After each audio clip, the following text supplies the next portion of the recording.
إن الحمد لله نحمده ونستعينه ونستغفره ونعوذ بالله من شرور أنفسنا ومن سيئات أعمالنا من يهده الله فلا مضل له ومن يضلل فلا هادي له وأشهد أن لا إله إلا الله وحده لا شريك له وأشهد أن محمدًا عبده ورسوله أما بعد فإن خير الحديث كتاب الله وخير الهدي هدي محمد صلى الله عليه وآله وسلم وشر الأمور محدثاتها وكل محدثة بدعة وكل بدعة ضلالة وَكُلَّ ضَلَالَةٍ فِي النَّارِ۔ یہ پنکھا بند کر دیں، کوئی ساتھی بیمار ہو جائے گا، موسم ٹھنڈا ہے۔ اللہم صلی وسلم علی نبینا محمد وبارک وسلم وصلی علیہ۔ اعوذ باللہ السمیع العلیم وبوجہہ الکریم وسلطانہ القدیم من الشیطان الرجیم من حمزہ ونفخہ ونفثہ۔ یا ایھا الذین آمنوا اتقوا اللہ حق تقاتہ ولا تموتن الا وانتم مسلمون۔ عیوب اور نقائص سے منزہ تمام قسم کی حمد و ثنا اللہ وحدہ لا شریک لہ کے لیے، اور درود و سلام شفیع للمذنبین خاتم النبیین رسول کریم رؤوف الرحیم صلی اللہ علیہ وآلہ وسلم کی ذات اقدس پر۔ گزشتہ خطبہ جمعہ میں آپ نے 10 باتیں سماعت کی تھی جن کے ساتھ ہم نے اپنا رمضان گزارنا ہے۔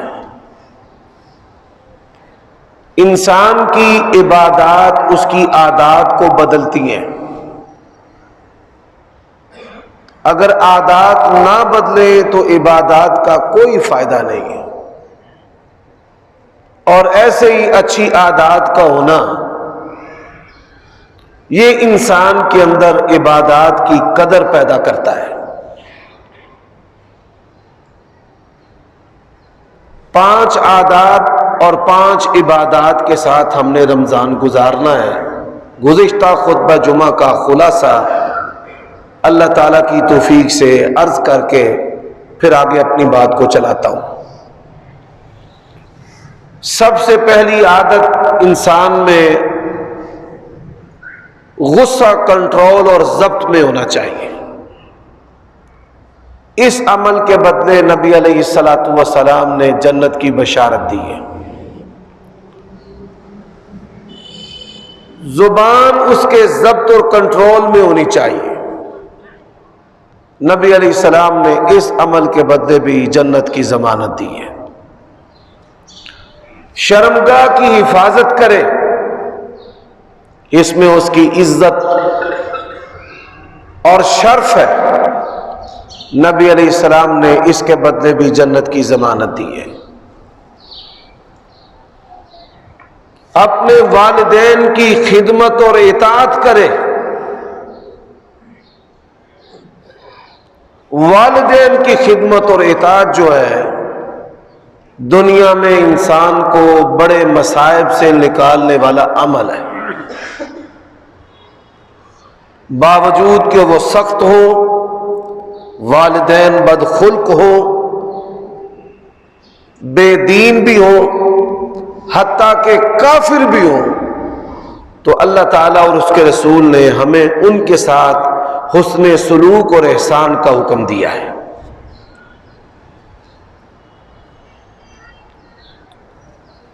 اب اسی طرح عبادات میں سے سب سے پہلی عبادت جو ہے وہ نماز ہے۔ نماز کے بغیر اللہ تعالیٰ کی بارگاہ میں کوئی رسائی نہیں ہے۔ نوافل کی پابندی کرنا، بڑے سارے نوافل پہ نبی علیہ الصلوۃ والسلام نے جنت کی بشارت دی ہے۔ فرمایا جو بندہ 10 رکعتیں روزانہ پڑھے گا اللہ تعالیٰ اس عمل کے بدلے اس کو جنت عطا کرے گا۔ اللہ کا اپنے بندوں پہ کتنا فضل ہے، اور چھوٹے چھوٹے اعمال پر اللہ تعالیٰ اپنے فضل سے اپنے بندوں کو جنت میں داخل کرتا ہے۔ قرآن مجید کی تلاوت کرنا، قرآن یا ہمارے حق میں گواہی دے گا یا ہمارے خلاف گواہی دے گا۔ اگر حق میں گواہی دے گا تو بیڑا پار ہے، اور اگر قرآن نے ہمارے خلاف گواہی دی تو بڑے اچھے اعمال بھی ہوں، انسان کی جو کامیابی ہے وہ مشکوک ہو جائے گی۔ اعوذ باللہ من الشیطان الرجیم۔ حضرات، ذکر کرنا یہ وہ عبادت ہے جو انسان ہر حال میں کر سکتا ہے، باوضو ہو نہ ہو، غسل فرض ہو نہ ہو۔ سیدہ عائشہ رضی اللہ تعالی عنہ بیان کرتی ہیں نبی علیہ الصلوۃ والسلام ہر حال میں اللہ تعالیٰ کا ذکر کر لیا کرتے تھے۔ اسی طرح دعا کرنا، وقال ربکم ادعونی استجب لکم، ہم دعاؤں میں انتہائی غفلت کا شکار ہیں، اور اللہ تعالیٰ کی توفیق سے جس طرح میں نبی علیہ الصلوۃ والسلام کے فرامین سے معاشرتی مذہبی جو غلطیاں پھیلی ہوئی ہیں ان کی اصلاح کرتا ہوں اور نشاندہی کرتا ہوں۔ آج ایک اور بات سن لیں، ہمارے ہاں یہ مشہور ہے، علماء میں بھی اور عوام میں بھی، کہ افطار کے وقت دعا قبول ہوتی ہے۔ اس میں شک نہیں ہے، افطار کے وقت دعا قبول ہوتی ہے، لیکن حدیث کے الفاظ ہیں روزہ رکھنے سے لے کر کے افطار کرنے تک دعا قبول ہوتی ہے، صرف افطار کے وقت نہیں۔ اللہ تعالیٰ کی اتنی بڑی رحمت اور اس کا اتنا فضل، اس کو محدود کر دینا کہ صرف افطار کے وقت دعا قبول ہوتی ہے، ایسا نہیں ہے۔ روزے دار جو ہے جب روزہ رکھتا ہے تب سے لے کر افطار کرنے تک یہ تمام وقت جو ہے یہ قبولیت کا وقت ہے۔ اتنا بڑا وقت قبولیت کا یہ صرف روزے کی حالت میں ہے، اس کے علاوہ اور کسی حالت میں نہیں ہے۔ دعا کرنا، اور دعا کے ساتھ جو ہے ہم نے صدقہ اور خیرات جو ہے یہ مالی عبادت ہے۔ اب ان ساری چیزوں کو میں جمع کرتا ہوں، یا ایھا الذین آمنوا استعینوا بالصبر والصلاۃ، غصے کو کنٹرول کریں، زبان کی حفاظت کریں، شرمگاہ کی حفاظت کریں، اور اپنے اندر صبر پیدا کریں۔ صبر اور نماز کے ساتھ پھر آپ جب اللہ سے مانگیں گے تو یہی وہ مقام ہے جس کا حکم اللہ تعالیٰ نے دیا ہے، اے ایمان والو صبر اور نماز کے ذریعہ مجھ سے مدد طلب کرو۔ اب رمضان کا یہ پہلا خطبہ ہے، معاشرے کے تمام طبقات کے افراد ہیں، ہر سال کی طرح آج کا یہ پہلا خطبہ جمعہ بھی نبی علیہ الصلوۃ والسلام کی ایک حدیث سناتا ہوں جس میں ہمارے حکمرانوں کے لیے، تاجروں کے لیے، خواتین کے لیے، مردوں کے لیے، جوانوں کے لیے، جو ملازم پیشہ لوگ ہیں ان کے لیے نصیحتیں ہیں۔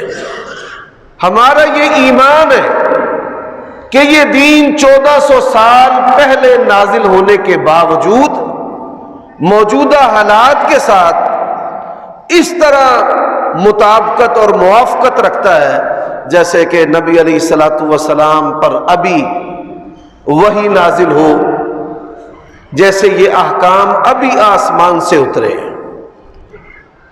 یہ حدیث جو ہے موجودہ حالات کے بارے میں نبی علیہ الصلوۃ والسلام نے امت کو خبردار کیا ہے، مسائل بھی بتائے اور ان کا حل بھی بتایا ہے۔ اب آئیے یہ حدیث کیا ہے۔ رسول اللہ صلی اللہ علیہ وآلہ وسلم کے پاس ایک انصاری صحابی آیا، اس نے کہا یا رسول اللہ صلی اللہ علیہ وآلہ وسلم، مومنوں میں سے، مسلمانوں میں سے افضل کون ہے؟ آپ صلی اللہ علیہ وآلہ وسلم نے فرمایا مومنوں مسلمانوں میں سے افضل وہ ہے جس کا اخلاق اچھا ہے۔ رسول اللہ صلی اللہ علیہ وآلہ وسلم کا فرمان ہے ان اثقل شیء فی المیزان حسن الخلق، اللہ کے میزان میں سب سے وزنی جو چیز ہے وہ اچھا اخلاق ہے۔ اچھا اخلاق جو ہے کہ لوگوں سے صرف اچھا بولنا ہے۔ ہمارے ہاں مثال دی جاتی ہے بار بی بی لکھ ہزاری تے کار بی بی کہر دی ماری۔ میں نے کئی والدین کو دیکھا ہے لوگوں کے بچوں سے با اخلاق گفتگو کریں گے اور اپنے بچوں کو جب بھی مخاطب کریں گے بدتمیزی سے کریں گے، تو تکرار سے کریں گے، گالیاں دے کر کریں گے، جس کے نتیجے میں غصہ پیدا ہوتا ہے اور وہ بھی والدین کی بے ادبی اور توہین کرتے ہیں۔ والدین کی ذمہ داری ہے کہ اپنے بچوں کو اخلاق سکھائیں، ان سے احترام سے پیش آئیں۔ جب وہ اپنے بچوں کے عیبوں پر پردہ رکھیں گے تو ان کے اندر شرم و حیا پیدا ہوگی۔ اکثر کئی والدین ہیں جو اپنے بچوں کی شکایتیں کرتے ہیں، نہ حق شکایتیں کرتے رہتے ہیں کہ میرا بچہ تو ایسے ہے اور ویسے ہے۔ حضرات، اس طرح بھی بچوں کے اندر سرکشی اور بغاوت پیدا ہوتی ہے۔ اللہ تبارک و تعالی ستیر ہے، پردے رکھنے والا ہے۔ اللہ کی قسم ہے اگر ہمارا رب، ہمارا الہ، ہمارا معبود، ہمارا خالق اور مالک اللہ ہمارے پردے نہ رکھتا، کسی بھی لڑکی اور لڑکے کا رشتہ نہ ہوتا۔ والدین اولاد کو چھوڑ دیتے اور اولاد والدین کو چھوڑ دیتے، مقتدی اماموں کو چھوڑ دیتے، امام مقتدیوں کو چھوڑ دیتے۔ یہ اللہ نے پردے رکھے ہیں۔ ایسے ہی آپ اپنے اندر اس عادت کو پیدا کریں کہ ہم نے اپنے بچوں کا پردہ بھی رکھنا ہے۔ اس عمل سے ان کے اندر حیا پیدا ہوتی ہے۔ میں نے بڑے دنا اور مدبر والدین کو بھی دیکھا ہے، بچہ خدمت تھوڑی کرتا ہے تو اس کی تعریف زیادہ کرتے ہیں کہ ہمارا بچہ ہماری بڑی خدمت کرتا ہے، ہمیں دباتا ہے، ہمیں تحائف دیتا ہے۔ حضرات، قیامت کی نشانیوں میں سے نشانی ہے، لوگ دوستوں کو تحائف دیں گے جن سے دنیا کا مطلب ہے، ان کو تحائف دیں گے۔ والدین کو کوئی تحفے دیتا ہی نہیں ہے، نہ عید پر کوئی تحائف دیتا ہے۔ ان میں یہ احساس کمتری جو ہے یہ کروٹیں لیتا رہتا ہے۔ دنیا کے بہترین تحائف وہ ہیں، تحفے وہ ہیں۔ اللہ کے نبی نے فرمایا نا، تحفے دو اس سے محبت بڑھتی ہے۔ تو دنیا کا بہترین تحفہ ہے کہ جو اولاد اپنی کمائی سے اپنے باپ کو دیتی ہے، لباس کی صورت میں، کھانے پینے کی صورت میں، ضروریات زندگی کی صورت میں۔ تو اچھے اخلاق والا مومن اللہ کے ہاں افضل ہے۔ حضرات، دوسری نشاندہی کرنا چاہتا ہوں، یہ جماعتوں اور تنظیموں کے جو ذمہ داران ہیں، مذہبی جماعتوں اور تنظیموں کے، یہ جو اداروں کے منتظمین ہیں، ان کی زبانیں بھی بڑی سخت ہوتی ہیں اور ان کے دل بھی بڑے سخت ہوتے ہیں۔ آپ کی ڈیوٹی لگی ہے، یہ اللہ کے مہمان ہیں، رب کے آئے ہوئے مہمانوں کے ساتھ عزت سے پیش آنا، خوش اخلاقی سے پیش آنا۔ پر کیا کیا جائے کہ آج تو ایسے بھی علماء ہیں، علماء سو جو منبر پر ہی گالیاں دیتے ہیں، کفار کو نہیں، مسلمانوں کو۔ اور آپ اس بات کو دیکھ چکے اور جان چکے ہیں کہ گزشتہ دنوں ایک مذہبی جماعت نے جو ملک کے اندر کیا ہے وہ کسی سے ڈھکا اور چھپا ہوا نہیں ہے۔ کیا جواب جواب دیں گے قیامت کے دن اپنے رب کو. جس نبی نے اپنی امت کے معمولی فرد کی چھنگلی سے بھی ایک قطرہ خون کا نہیں نکلنے دیا، اسی کا نام لے کر لوگوں کو قتل کر رہے ہو اور لوگوں کو مار رہے ہو. وہ بھی نعرہ تکبیر لگا رہے ہیں، وہ بھی نبی رسول کا نام لے رہے ہیں اور وہ بھی نبی رسول کا نام لے رہے ہیں. ہماری ذمہ داری کیا ہے؟ یہ آوارگی جو ہے یہ حکومتیں پیدا کرتی ہیں، مذہبی جتھے، بے دین جتھے پریشر گروپ پیدا کرتے ہیں. اسلام میں کسی بھی حکومت کے اندر پریشر گروپ کا کوئی تصور نہیں ہے. حاکم وقت کافر ہی کیوں نہ ہو، یہ بات ہمیشہ یاد رکھنا. ہماری ذمہ داری ہے حاکم کو اس کے منہ پر نصیحت کرنا. آسیہ مسیح کو مت چھوڑ، جو نبی علیہ السلام کے گستاخ ہیں ان سے سوشل بائیکاٹ کرے. اگر حاکم نہیں کرتا، رب جانے اور پھر حاکم جانے ہماری ذمہ داری اتنی ہے. نبی علیہ الصلوۃ والسلام نے ہمیں کیا کہا ہے کہ تم میں سے اگر کوئی شخص برائی دیکھتا ہے تو اپنے ہاتھ سے روکے. بندے مارنے کی اجازت تو اللہ کے نبی نے نہیں دی. اگر ہاتھ سے روکنے کی طاقت نہیں ہے زبان سے کہے، اور اگر زبان سے بھی نہیں کہتا تو کس سے برا جانے؟ دل سے برا جانے. اب یہ نقصان امت مسلمہ کا ہو رہا ہے، یہ اخلاقی پستی ہے. اور میں اس کے بارے میں پہلے عرض کر چکا ہوں کہ دو قسم کے جو علماء ہیں وہ امام فتنہ ہیں، ان سے ہمیشہ بچیں. ان کی تقاریر کو نہ سنیں، ان کی مجلس میں نہ بیٹھے. ایک وہ مولوی جو مسخریاں کرتا ہو، ٹھٹا کرے، ہنسائے، جگتے لگائے، ایکٹنگ کرے، یقین جانیے اس کے پاس بیٹھیں گے آپ کا دل بیمار ہوگا، دنیا کی محبت پیدا ہوگی اور آخرت کی فکر آپ کے دل سے نکل جائے گی. اور ایک وہ مولوی جو گندی ننگی گالیاں دینے والا ہو، زبان اس کی لمبی ہے، اس کے مقتدیوں کی اس سے بڑھ کر لمبی ہے، یعنی بدتمیزی کرنے والے ممبر اور مصلی، ایسے لوگ جو ہیں وہ اسلام کی بدنامی کا سبب بنتے ہیں.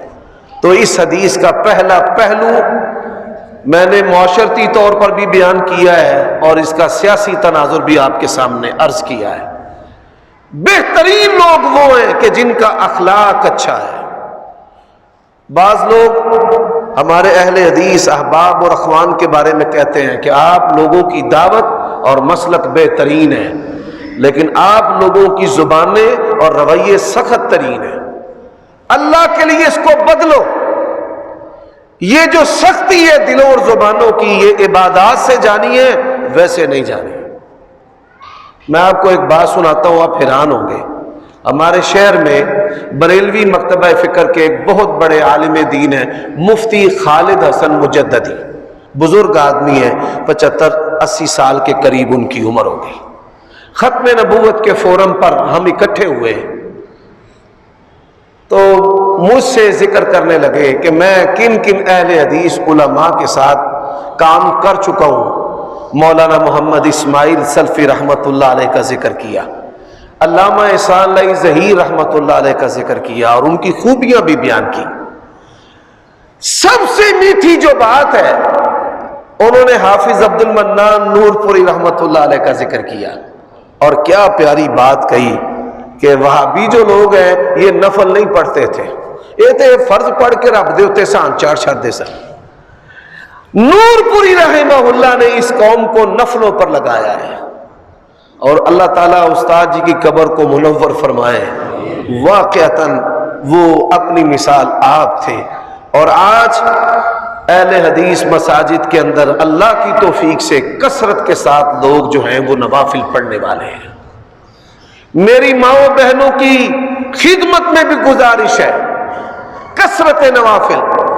یہ زبان کے چسکوں میں اپنی بیویوں کو صرف کچن اور چولہے پر ہی نہ الجھا دینا، گھر کے کاموں میں رمضان میں ان کی مدد بھی کرو. یہ عبادت میں پیچھے نہ رہ جائیں. ان بندیوں کے لیے بھی نبی علیہ السلام نے بشارت دی ہے دوہرے اجر کی. ہم مردوں کے لیے ایک اجر ہے، روزہ رکھیں گے. ان کے لیے دو اجر ہے، ایک اللہ کے حکموں کی پابندی کرنے کی اور ایک ہماری خدمت کرنے کی۔ اب اس نے دوسرا سوال کیا، یا رسول اللہ صلی اللہ علیہ وسلم، یہ تو مجھے معلوم ہو گیا کہ افضل مومن کون ہے، جو صاحب اخلاق ہے، اس کا بولنا، اس کا چلنا، اس کا رویہ جو ہے وہ نرم ہے۔ یہ بتائیے کہ عقل مند مومن کون ہے؟ عقل مند مومن بڑے بڑے رہ جائیں گے بھائی جان، عقل مند مومن کون ہے؟ فرمایا عقل مند مومن وہ ہے کہ جس نے اپنی زندگی کے اندر ہی اپنے مرنے کی تیاری کی ہے۔ ایک لمحہ کے لیے سوچیں کہ اگر ہم اگلے منٹ میں مر گئے تو کیا ہماری تیاری ہے کہ ہم اللہ کی بارگاہ میں پیش ہو سکیں؟ نہیں ہے۔ رسول اللہ صلی اللہ علیہ وآلہ وسلم نے فرمایا جو اللہ تعالیٰ سے ملنا پسند کرتا ہے، اللہ اس سے ملنا پسند کرتا ہے، اور جو اللہ سے ملنا ناپسند کرتا ہے اللہ بھی اس سے ملنا ناپسند کرتا ہے۔ کیا میں اور آپ اللہ سے ملنا پسند کرتے ہیں؟ کیا ہم اپنے موبائل کا حساب دے سکتے ہیں؟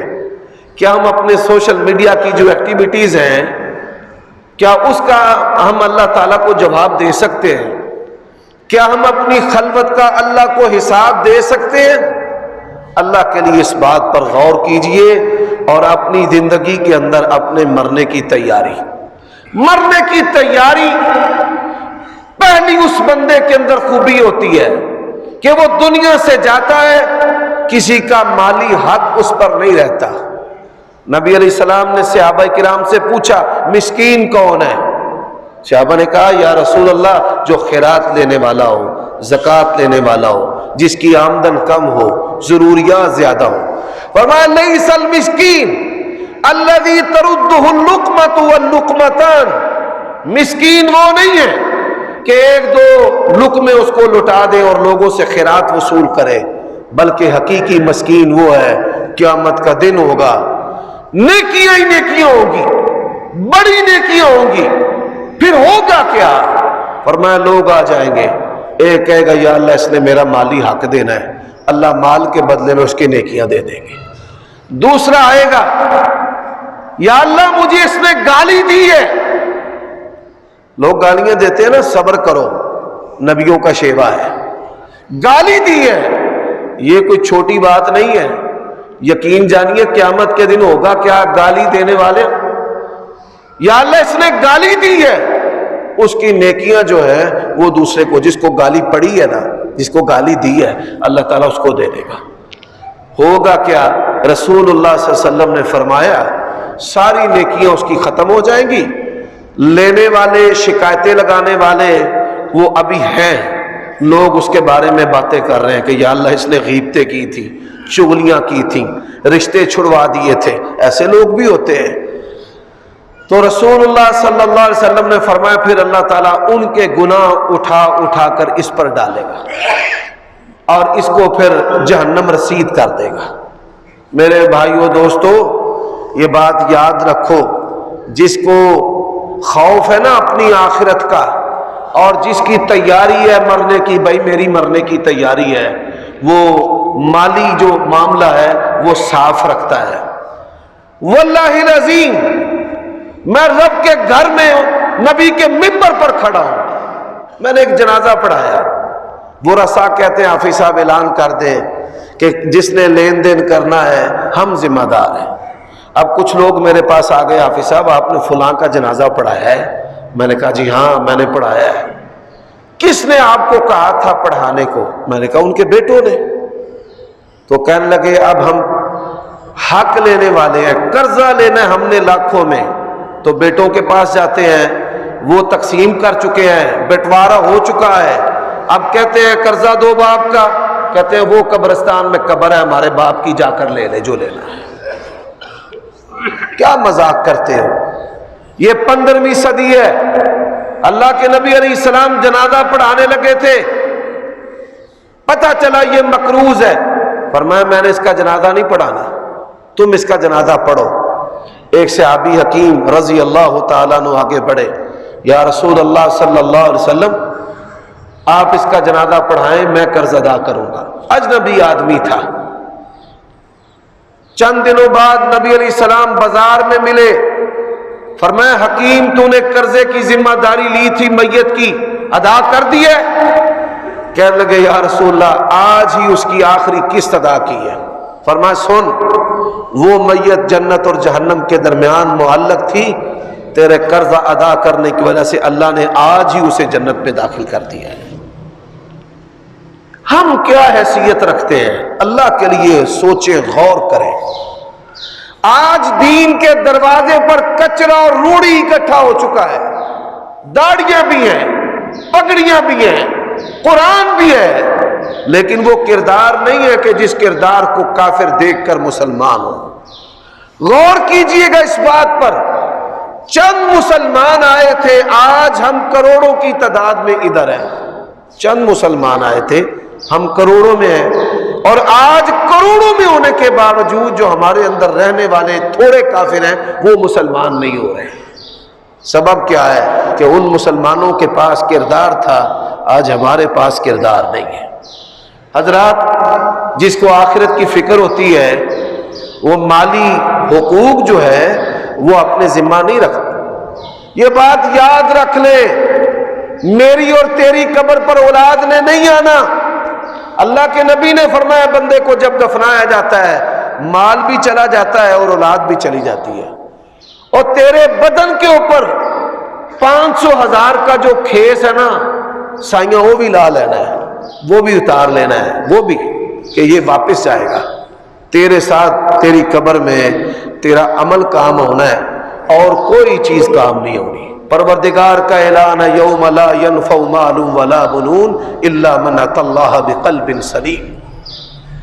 حضرات، اب نبی علیہ الصلوۃ والسلام سے یہ دو سوال ہوئے جس کی مختصر تشریح کے ساتھ میں نے آپ کے سامنے بات عرض کی ہے۔ اللہ کے لیے اپنی آخرت کی فکر، مالی حقوق کی فکر، یہ جنسی گناہ، ایسا گناہ نہ کرنا کہ لوگ تجھے دیکھ کر گناہ کریں، گناہ کر کے بھی اس کی تشہیر کرنے کی اجازت نہیں کہ کہیں سن کر کوئی بندہ کوئی مریض قلب اختیار نہ کر لے۔ جو آدمی گناہ کرے گا اس کو سن کر دیکھ کر جو بھی گناہ کرے گا سب کا گناہ اس کی گردن پر ہوگا۔ نبی علیہ السلام نے فرمایا قابیل آدم علیہ السلام کے بیٹے نے اپنے بھائی کو قتل کیا، قیامت کی صبح تک جتنے بھی قتل ہوں گے اس کی گردن پر پڑیں گے۔ کبھی ایسا گناہ نہ کرنا اور نہ اس کی تشہیر کرنا۔ حضرات، ایک بات پہ غور کریں، میں آپ کو عملی چیز بتانے لگا ہوں، کوئی سننے سے تعلق رکھنے والی نہیں۔ جس طرح آپ لوگوں کے گناہوں کو یاد رکھتے ہیں، یہ ہمارا جو دماغ ہے یہ بڑا فسادی ہے۔ اپنے گناہوں کو یاد رکھیں، لوگوں کے گناہوں کو یاد رکھنا آپ کے کام نہیں آئے گا، بلکہ آپ مارے جائیں گے۔ غیبت اور چغلی اور کسی کے بارے میں کرودھ رکھنا، اپنے دل کے اندر بغض رکھنا، بندہ مارا جائے گا۔ کتنی بے وقوفی ہے کہ گناہ کسی نے کیا ہے اور اٹھایا کوئی پھرتا ہے دماغ کے اندر۔ کیسا تعجب ہے اللہ کے بندوں پر، گناہ کسی نے کیا ہے، اٹھایا تو نے۔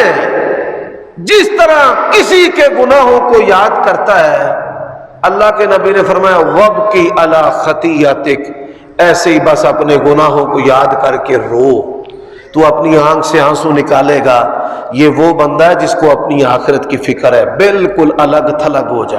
وَتَبَتَّلْ إِلَيْهِ تَبْتِيلًا، اپنے جنسی گناہ، اپنے مالی گناہ، اپنی بے ادبیاں جو تو نے اپنے والدین کے ساتھ کی ہیں، لوگ آج پوچھتے ہیں، گستاخیاں کرتے رہے ہیں، اب ماں باپ دنیا سے چلے گئے ہیں، بڑے بد نصیب ہیں، ہم کیا کریں؟ تو ہم ان کو کہتے ہیں ان کے حق میں زیادہ سے زیادہ دعا کرو، مغفرت کی اور بخشش کی ان کے حق میں دعا کرو۔ بھائیو دوستو، اپنے گناہوں کو یاد کریں۔ پیسوں کا کھاتا بنایا نا، ذرا گناہوں کا کھاتا بھی بنا، اور پھر اس کو سوچ کہ یا اللہ میں نے یہ گناہ کیے ہیں، تو ہی معاف کرنے والا ہے۔ اللہ کی قسم ہے جب یہ کیفیت پیدا ہوگی پھر رب کی بشارت بھی سن لیں، اولئک الذین یبدل اللہ سیئاتہم بالحسنات، فرمایا یہی وہ لوگ ہیں کہ جن کی برائیاں ہم نے نیکیوں کے اندر تبدیل کر دی ہیں۔ یہ کیفیت پیدا کریں، یہ آخرت کے مسافر کی کیفیت ہے جس کو اپنی زندگی میں اپنے مرنے کی فکر ہے۔ حضرات یہاں پر میں نصیحت کرنا چاہتا ہوں، خاوندوں کو ظلم کرنے چھوڑ دو اپنی بیویوں پر اور سخت بولنا چھوڑ دو۔ سب سے زیادہ اس معاشرے میں جس کو گالیاں اور سخت باتیں سننا پڑتی ہیں وہ بیوی ہے، اور پھر ہوتا کیا ہے، انسان کو سمجھ تب آتی ہے جب اس کی بیٹی کے ساتھ لوگ ایسے کرتے ہیں۔ نبی علیہ السلام نے فرمایا خیرکم خیرکم لأہلہ وانا خیر لأہلی، تم میں سے بہترین مومن وہ ہے جو اپنی بیوی کے ساتھ اہل و عیال کے ساتھ بہترین ہے۔ میرے بھائیوں دوستو، اب میں حدیث کو آگے چلانا چاہتا ہوں، وقت مختصر ہے، کوشش ہے پوری ہو جائے۔ صحابی فرماتے ہیں عبداللہ ابن عمر رضی اللہ تعالی عنہما فرماتے پھر اچانک نبی علیہ السلام ہماری طرف متوجہ ہوئے اور فرمایا 5 چیزیں ایسی آئیں گی میری امت میں، اللہ کی پناہ طلب کرنا اس وقت سے۔ میں یہ سمجھتا ہوں کہ وہ 5 چیزیں تو امت میں آ چکی ہیں اور ہم میں سے کوئی چھوٹا بڑا عالم امام مقتدی کوئی بھی نہیں بچا ہوا۔ یقین جانیے حق بات کرنی ہے، خواہ وہ اپنے نفس کے خلاف بھی ہو۔ ہمارے ہاتھوں میں موبائل ہے جی، ہم دینی مسائل بتاتے ہیں، ہم رہنمائی کرتے ہیں، اور کافر کی ناک تلے ہے کہ یہ مولوی ہے جو لوگوں کو موٹیویٹ کر رہا ہے، اور مولوی صاحب کی سکرین پر کافر جو ہے دنیا کا ہر کفر اور ہر گند اور ہر لچر بات جو ہے وہ ڈال رہا ہے۔ بہت بڑا فتنہ ہے۔ حضرات وہ 5 باتیں کون سی ہیں؟ فرمایا لوگ اعلانیہ فحاشی کریں گے، اعلانیہ فحاشی جو ہے وہ آپ دیکھ لیں، یہ ٹک ٹاک جو ہے یہ اعلانیہ فحاشی ہے، فیس بک جو ہے یہ اعلانیہ فحاشی ہے، یہ واٹس ایپ گروپ جو ہے یہ اعلانیہ فحاشی ہے۔ فرمایا لوگ اعلانیہ فحاشی کریں گے، پھر ہوگا کیا؟ فرمایا اللہ ایسی بیماریاں ظاہر کرے گا جو بیماریاں تمہارے آباء و اجداد نے سنی بھی نہیں ہوگی۔ آپ دیکھ لیں ایسی ایسی بیماریاں دنیا میں آ رہی ہیں، اور میں اشارتاً یہ بات پہلے بھی عرض کر چکا ہوں اور آج بھی عرض کرتا ہوں، یہ جنسی بے راہ روی جانوروں کے ساتھ اس نتیجے میں یہ کرونا کی وبا اور ایسی وبائیں پیدا ہوئی ہیں، ایڈز کی وبا جو ہے وہ پیدا ہوئی ہے۔ آج کافر ڈاکٹر جو ہیں وہ مریضوں کو اسلامی تعلیمات کی تبلیغ کرتے ہیں، اسلامی احکام کو اختیار کرنے کی تبلیغ کرتے ہیں۔ اچھا، نبی علیہ السلام نے یہ پہلی بات ارشاد فرمائی ہے۔ اب آپ کے سامنے موجودہ حالات بھی ہیں، بیماریاں بھی ہیں، اعلانیہ فحاشی کے نتیجے میں اس کا ریئیکشن رد عمل بھی ہے۔ دوسری بات فرمایا لوگ ملاوٹ کریں گے، ماپ تول میں کمی کریں گے، ہوگا کیا؟ فرمایا اللہ تبارک و تعالی جو ہے رزق کی کمی سے ان کو پکڑ لے گا۔ آپ دیکھیے کہ ہم رزق کی کمی میں گرفتار ہیں، اور پھر ہمارے جو حکمران ہیں وہ بھی بے بس ہے ان حالات کے سامنے۔ کسی سے بات جو ہے وہ چھپی اور ڈھکی نہیں ہے۔ حضرات نبی علیہ السلام کی یہ دوسری جو فرمائی ہوئی بات ہے، یہ بھی ملاوٹ بھی ہے، جھوٹ بھی ہے، قیمتیں بڑھا کر بیچنا بھی ہے، ذخیرہ اندوزی بھی ہے۔ یہ وہ جرائم ہیں کہ جن سے اللہ تبارک و تعالیٰ کو اتنی نفرت ہے، اللہ نے ایک ایک جرم کی وجہ سے قوموں کو صفحہ ہستی سے مٹا کے رکھ دیا۔ آج وہ ہمارے اندر ساری موجود ہے۔ تیسری بات فرمایا لوگ اپنے مالوں کی زکوٰۃ نہیں دیں گے. بڑے بڑے مذہبی بندے زکوٰۃ چور ہیں. میں اشارتاً کہنا چاہتا ہوں ہم میں سے ہر بندہ اپنا محاسبہ کرے، اور اگر ہم زکوٰۃ صحیح معنوں میں دینا شروع کر دیں واللہ العظیم ہمارے معاشرے میں یہ غربت ختم ہو جائے.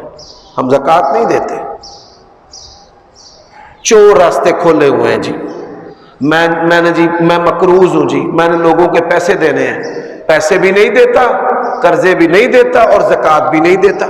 ایک آدمی میرے پاس آیا کہ میرے گھر میں 20 تولے سونا ہے، تب وہ 10 لاکھ روپے کے قریب تھا، اور اتنا ہی مجھ پہ قرضہ ہے، تو مجھ پر زکوٰۃ ہے؟ میں نے کہا بالکل ہے. کہتا میں نے تو فلاں عالم سے پوچھا ہے، وہ تو کہتا نہیں ہے. میں نے کہا پھر مجھ سے کیوں پوچھا ہے؟ یہ دل جو ہے یہ کھٹکتا ہے جرم پر. میں نے کہا وہ سونا بیچ اور قرضہ اتار، دے قرضہ، میں تجھے فتویٰ دیتا ہوں کہ کوئی زکوٰۃ نہیں. کہتا نہیں وہ تو میری بوڈھی نہیں بیچن دے گی. اللہ کو بھی دھوکا، لوگوں کو بھی دھوکا، لوگوں کا قرضہ بھی نہیں دینا اور اللہ کا جو حق زکوٰۃ ہے وہ بھی ادا نہیں کرنا. گھر میں بیٹھے آپ ہی کاٹے پا لیں گے. میرے بھائیوں دوستوں، زکوٰۃ نہیں دیں گے تو کیا ہوگا؟ یہ نبی علیہ السلام کے الفاظ ہیں، میرے نہیں ہیں. فرمایا اللہ تبارک و تعالی آسمان سے بارشوں کو روک لے گا، جب ضرورت نہیں ہوگی تب بارشیں ڈالے گا. گندم پکی ہوئی ہے، کسان کیا کہتا ہے کہ سونے دی کنی بھی بارش نہیں، یعنی اگر بارش سونے کی بھی آئے تو برداشت نہیں ہے، املاک کا فصلوں کا نقصان ہو جاتا ہے. آپ دیکھیے کس طرح جکھڑ چلتے ہیں اور کس طرح بارشیں ہو رہی ہیں. یہ بارشیں اللہ تبارک و تعالیٰ کی ہم قوم سے اجتماعی ناراضگی کی بین علامت ہے، جس کے بارے میں رسول اللہ صلی اللہ علیہ وسلم نے فرما دیا کہ جب ضرورت نہیں ہوگی تب ہوگی. اور حدیث کے اگلے الفاظ ہیں، اگر بوڑھے، جانور اور بچے نہ ہوتے، اللہ تبارک و تعالیٰ کہتا ہے کہ میں آسمان سے ایک قطرہ بھی بارش کا نازل نہ کرتا. حضرات اب آئیے، دو باتیں ہیں جو حکام کے بارے میں اسی حدیث کے اندر. چوتھی بات فرمایا لوگ کتاب اللہ کے مطابق فیصلے نہیں کریں گے. ہماری جو معزز عدالت ہے جسے ہم سپریم کورٹ کہتے ہیں، عدالت عظمیٰ، گزشتہ دنوں قاضی عیسیٰ فائز، جسٹس قاضی عیسیٰ فائز جو ہیں، انہوں نے ایک درخواست پیش کی کہ اعلانیہ جو سماعت ہے وہ ہونی چاہیے. اگر ججوں کے فیصلے بولتے ہیں اور وہ حق پر ہیں تو کیا خوف ہے اعلانیہ سماعت پر؟ ان کی اس درخواست کو بھی ریجیکٹ کر دیا گیا. میجورٹی بیسس پہ کچھ ججز نے، تھوڑے ججز نے حمایت کی ہے، اور جو بڑے یا معتبر یا زیادہ ہے انہوں نے اس کو ریجیکٹ کر دیا. یہ عدالتوں کی کارکردگی پر ایک سوال ہے. اسلام وہ دین ہے، پرنالہ اتارا گیا، وقت کے خلیفہ کو قاضی شریح رحمہ اللہ نے کٹہرے کے اندر کھڑا کر لیا. کافر جج مثالیں دیتے ہیں حضرت عمر کی، کافر جج کہ دنیا میں مثال نہیں ملتی، اتنا دبنگ، بے باک، جس کا اتنا ڈر اور خوف ہو، قاضی اس کو اپنے کٹہرے کے اندر کھڑا کر لے. حل جواب دے بھائی. اسلام کی یہ روایت ہے. اور اللہ کے نبی نے کہا لو ان فاطمہ بنت محمد سرقت لقطعت یدها، اگر میری بیٹی فاطمہ بھی چوری کرتی، یہ تے چودھریاں دی تھی، یہ نا بنو مخزوم قبیلے کی، اگر رسول اللہ کی بیٹی بھی چوری کرتی میں اس کا بھی ہاتھ کاٹ کے رکھ دیتا. یہ وہ اصول ہے کہ جس کی کافر مثالیں دیتے ہیں. دنیا میں ان اصولوں جیسے اصول نہیں ہیں. حضرات، اور میں کتاب اللہ کے مطابق فیصلے نہیں کریں گے، اللہ تعالیٰ ان کو آپس میں لڑا دے گا. اور یہ آپ دیکھ لیں، حکمران پارٹی آپس میں لڑ رہے ہیں، ان کے جتھے ہیں، کوئی کہتا ہے حکومت میری دائیں جیب میں اور بائیں جیب میں ہے. یہ کیا باتیں ہیں؟ میں حیران ہوں. وہ کافر ہیں، گائے کا پیشاب پیتے ہیں. ہمارے مولویوں کی زبانیں بڑی چتر چتر چلتی ہیں انڈیا پر. انہوں نے کرونا ویکسین بنا لی ہے، 80 ملکوں کو بیچ رہے ہیں. اسا ہن تک کی کیتا ہے، ساڈا چینی دا سیاپا نہیں مکیا ہے. چینی ہو رہی ہے، آ رہی ہے جا رہی ہے، ختم ہو گئی ہے، یہ ہو گیا وہ ہو رہے ہیں. ہم نے جس نبی کا کلمہ پڑھا ہے اس نے زمانے کی نبض پر ہم صحابہ کے ہاتھ رکھے ہیں. ٹیکنالوجی، جدت، زبانیں، ان کو اختیار کرنے کا حکم دیا ہے. یقین جانے دل جو ہے نا موجودہ حالات کو دیکھ کر روتا ہے کہ یہ کیسی ذلت ہے کہ جس کی تاریخ رات جو ہے وہ ختم ہونے کو آ ہی نہیں رہی. حضرات آخری بات جو ہے فرمایا لوگ اللہ تعالیٰ اور اس کے رسول سے کیے ہوئے وعدوں کو توڑ دیں گے. اللہ تبارک و تعالیٰ ان کے دشمنوں کو ان پر مسلط کرے گا، وہ ان کی چیزیں قبضے میں لے لیں گے. IMF کافر ہیں، ہماری جو معیشت اور بجٹ ہے وہ بناتے ہیں. ان کی بجلی اتنی مہنگی کرو، چیز یہاں پر پیدا ہوتی ہے، ہمارے ملک میں چیز پیدا ہو رہی ہے اور ہمیں انتہائی مہنگی مل رہی ہے. اس کا ریٹ کافروں نے متعین کیا ہے، عالمی منڈی کے ساتھ جوڑ دیا ہے. یہاں پہ چیز بنانے والے، اگانے والے، جن کے ملک میں چیزیں پیدا ہوتی ہیں، وہ بیچارے ان سے محروم ہو جاتے ہیں. فرمایا کافر اغیار آئیں گے، وہ ان کے وسائل اپنے قبضے میں لے لیں گے. اور آپ دیکھیے کہ پاکستان کے وسائل جو ہیں وہ اغیار کے قبضوں میں ہیں، اور اپنی حکومت اور تخت حکومت اور اپنی شاہی کو چلانے کے لیے عوام کو کس طرح نچوڑا جا رہا ہے. لوگ خودکشیاں کر رہے ہیں، مر رہے ہیں غربت اور افلاس. اللہ تعالیٰ کی بارگاہ میں ہم دعا کرتے ہیں، اے اللہ ہمارے حاکم کو پیشانی سے پکڑ کر اس کو صراط مستقیم پر چلا. امام احمد رحمہ اللہ نے کہا اگر مجھے اس بات کا یقین ہو کہ اللہ تعالیٰ میری ایک دعا جو ہے وہ قبول ضرور کرے گا تو میں اپنے حاکم کے بارے میں دعا کروں گا کہ اللہ اس کو ٹھیک کر دے. کیونکہ حکمرانوں کے ٹھیک ہونے سے انسانوں کا ٹھیک ہونا ہے، تجارت کا ٹھیک ہونا ہے، حالات کا ٹھیک ہونا ہے، دین کا ٹھیک ہونا ہے، ایمان کا ٹھیک ہونا ہے. اور حاکم کے بگڑنے سے پہلے حکومت میں آنے کے لیے یہ ہمارے حکمران سبھی بڑے بڑے بیان دیتے ہیں، اور پھر حکومت میں رہنے کے لیے سب جائز ناجائز کرتے ہیں. اور یہ وہ باتیں ہیں جو 1400 سال پہلے ہمارے پیارے نبی سچے اور سچے انسان کامل جناب محمد الرسول اللہ صلی اللہ علیہ وسلم نے کی ہیں. اللہ تعالیٰ سے دعا ہے اللہ ہم سب کو، ہمارے حکمرانوں کو، ہمارے جو مقتدر ادارے ہیں سب کو صراط مستقیم پر چلنے کی توفیق عطا فرمائے. اقول قولی ھذا واستغفر اللہ.